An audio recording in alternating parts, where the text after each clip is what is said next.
In the quiet hum of the city, under a dusky sky where rain smeared the streetlights into streaks of gold, Aaron stood frozen outside a small art gallery, staring at a painting he didn't remember creating. It showed a woman standing by a red bridge, her scarf fluttering in the wind, her eyes half turned as if waiting for someone. The plaque beneath it read, "Eternal Return," by Aaron Vale. His pulse stuttered. He didn't recall painting it, yet something deep inside whispered that he had, long before this lifetime. That night, as he walked home, the rain fell heavier, and through its rhythm he thought he heard her voice, soft, distant, like an echo traveling through centuries. For days he couldn't sleep. Faces blurred, memories surfaced that weren't his, running barefoot across temple stones, hearing a bell toll as someone whispered his name, Mira.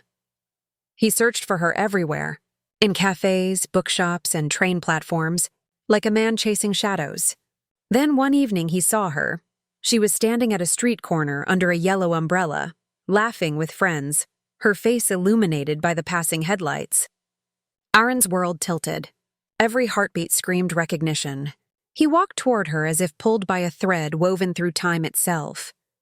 "Do I know you?" he asked when she turned, and for a fleeting second her smile faltered. Her eyes widened, glassy with confusion and a flicker of fear, then warmth. "Maybe," she said softly. "You look familiar too." They met for coffee the next day, then the next, and soon their lives began to interlock as if they had always been written side by side. Mira was an archivist, fascinated by old letters and forgotten love stories. Aaron painted emotions he couldn't explain. Every time she touched his canvas, the air around them seemed to hum, low and ancient, as though the universe itself remembered something they didn't. Months passed. She became his muse, his mirror, his reason to breathe. Yet strange things began to happen. Mira dreamt of drowning in a lake, whispering his name as her hands reached for him through water. Aaron saw flashes of her face in centuries-old portraits.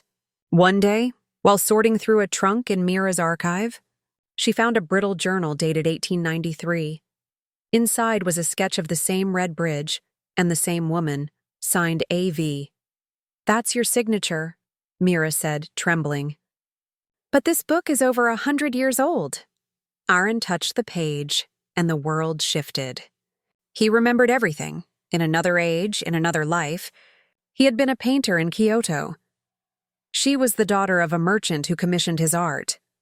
They had fallen in love in secret, meeting beneath the red bridge where cherry blossoms fell like whispers. When her family discovered their affair, she was forced onto a ship bound for another city. The ship never reached shore. Aaron spent the rest of his days painting her face, believing that death could not erase a promise. "If souls are real," he had vowed to the stars, "I will find you again." Now, in this modern life, standing before Mira, he felt the weight of lifetimes pressing on his chest. "I remember," he whispered, tears trembling on his lashes. She stared at him, shaking her head, her breath quick. "Aaron?" "I don't." That was the cruel beauty of it, the balance of fate. One always remembers, the other forgets, or else the cycle would end. Yet love, stubborn and immortal, kept weaving them back together, daring the universe to try again. As days passed, Mira began to feel a strange ache, fragments of emotions that weren't hers.